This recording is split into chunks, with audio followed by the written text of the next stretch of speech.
Alors on sait que le manque d'estrogène après la ménopause va provoquer des modifications au niveau du microbiote intestinal et en particulier une augmentation de ce qu'on appelle la perméabilité de la paroi intestinale avec des modifications immunologiques qui peuvent conduire soit à une aggravation des risques métaboliques, en particulier accident vasculaire cérébral, mais surtout les risques d'ostéoporose.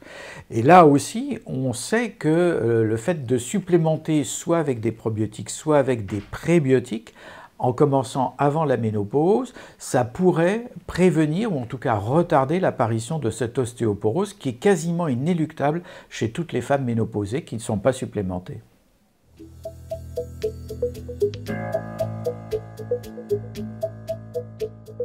Grosso modo, il y a deux manières de prendre des probiotiques, soit par voie orale, soit par voie vaginale.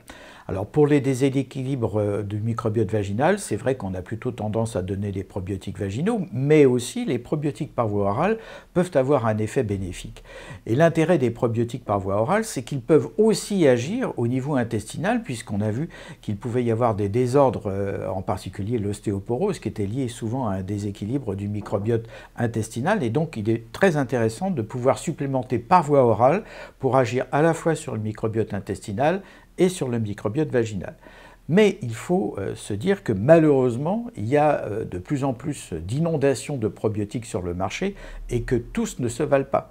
Et qu'il est extrêmement important de choisir son bon probiotique. Et pour ça, il faut demander conseil à un professionnel de santé, à son pharmacien, à son médecin, parce qu'on a énormément de probiotiques qui n'ont malheureusement aucune des qualités nécessaires pour pallier les problèmes de la ménopause. Donc il faut bien choisir son probiotique, bien choisir la manière dont on va le prendre et surtout à quel moment on va le commencer. Alors mon conseil, ça serait plutôt de prendre des probiotiques avant la ménopause, avant que les premiers symptômes arrivent. C'est là où ça sera le plus efficace. Donc quand la femme a atteint l'âge de 45 ans, puisqu'on sait que la ménopause survient entre 45 et 55 ans, elle peut poser la question à son gynécologue ou à son médecin traitant ou au pharmacien de savoir s'il est temps de prendre des probiotiques ou pas. Il n'y a aucun danger à prendre des probiotiques.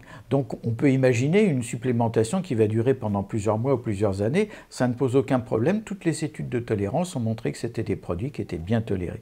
Mais plus tôt on commencera, plus tôt on aura des chances de pouvoir limiter l'apparition des symptômes, voire ne pas avoir de symptômes du tout au moment de la ménopause. Donc il faut vraiment poser la question à son médecin ou à son pharmacien.